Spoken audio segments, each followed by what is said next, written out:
Baik, sebagaimana yang kita boleh lihatlah sekarang ni, kesan daripada PKP dan kesan daripada darurat ni memang berkesan lah. Terutama dari sudut ekonomi lah, saya percaya. Baik, ialah bagi yang bekerja sendiri, bagi yang berniaga dan sebagainya, bila mereka tidak boleh bergerak seperti biasa, kesan kepada ekonomi itu memang kita tahulah. Kalau kita lihat sekarang ni, sektor pelancongan hampir mati, sektor penerbangan hampir matilah, dan sektor-sektor perhotelan dan sebagainya.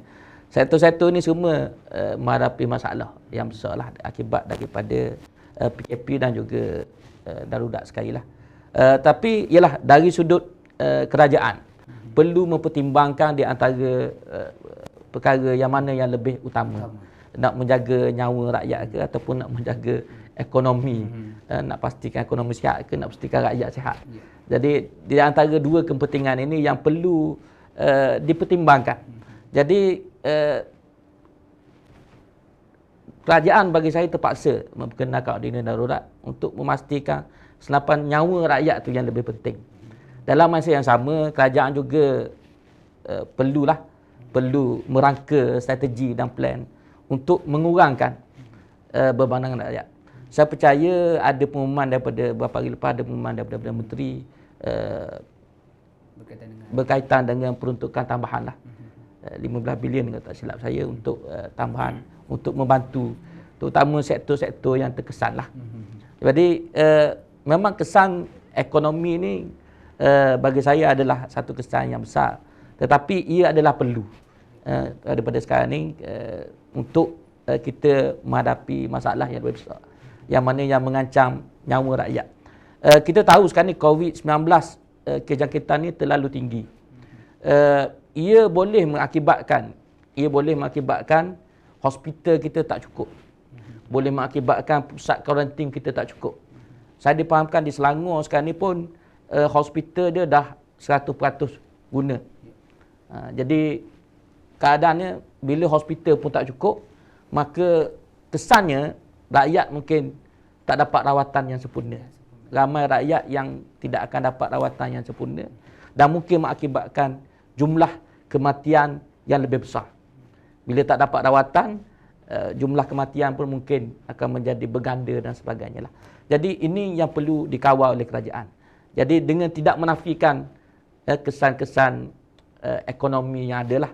Jadi saya cuma berharap kerajaan dapat merangka lah pelan dan strategi untuk membantu mengurangkan bebanan yang rakyat tanggung pada ketika inilah. Okay. Sebagai rumusan lah, kita semua kena patuhi SOP yang tadi ditetapkan, dan saya cuma mengharapkan semua rakyat, khasnya rakyat Terengganu, tidak perlu merasa khawatir ataupun takut terhadap ordinans darurat ini. Ordinans darurat ini bukanlah ordinans darurat disebabkan ancaman pengkhianatan komunis, tetapi dia lebih kepada ancaman penyakit. So tidak perlu risau, aktiviti berjalan seperti biasa, semuanya seperti biasa, cuma kita patuhilah SOP yang telah ditetapkan. InsyaAllah. Baik, apa yang pasti ancaman COVID-19 ini adalah jelaslah ada yang kata fake, tapi ini satu pandangan yang sangat luar biasa lah bagi saya. Adalah jelas seluruh dunia diancam dengan wabak ini dan seluruh dunia sedang struggle, berusaha untuk mengatasinya. Kalau kita lihat beberapa hari lepas, Kanada telah mengisytiharkan menang, di mana di Kanada dia dapat angka kosong untuk jangkitan baru.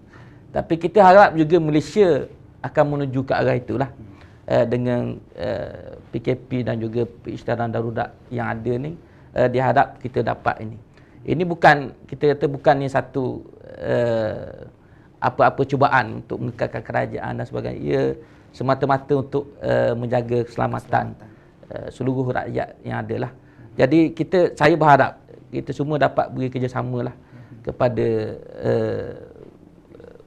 undang-undang yang ada hari ini, kepada SOP yang ada, dan juga kerjasama kepada pihak kerajaan untuk supaya ianya dapat dikekang.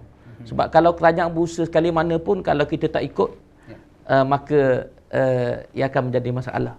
Kan, ia akan menjadi masalah. Kalau kita kata-kata tak boleh rentah negeri, ada juga cubaan untuk getah negeri lepas tu, maka ia jadi tidak dapat berkesan lah dengan baik. Baik, untuk darurat kali ini sebenarnya tidak ada kereta kebal di atas jalan raya. Kita sebut tadi, sebenarnya ia telah tidak berbahaya. Tidak ada kereta kebal atas jalan raya ataupun kita ditembak dan sebagainya. Tidak ada ancaman terhadap mana-mana orang lah. Cuma yang ada adalah ancaman penyakit. Dan ini yang kita perlu tangani bersama. Walau apa pun pegangan politik kita, kita sama-sama tangani wabak yang ada ni. Diharapkan kita dapat atasinya. Adapun selepas daripada habis wabak ni, kita nak pilihan raya dan sebagainya, saya rasa tak ada masalah. Nak bergaduh dari politik tu kemudian lah. Kita simpan selepas kita dapat atasi masalah ni, insyaAllah. Terima kasih Tuan Haji.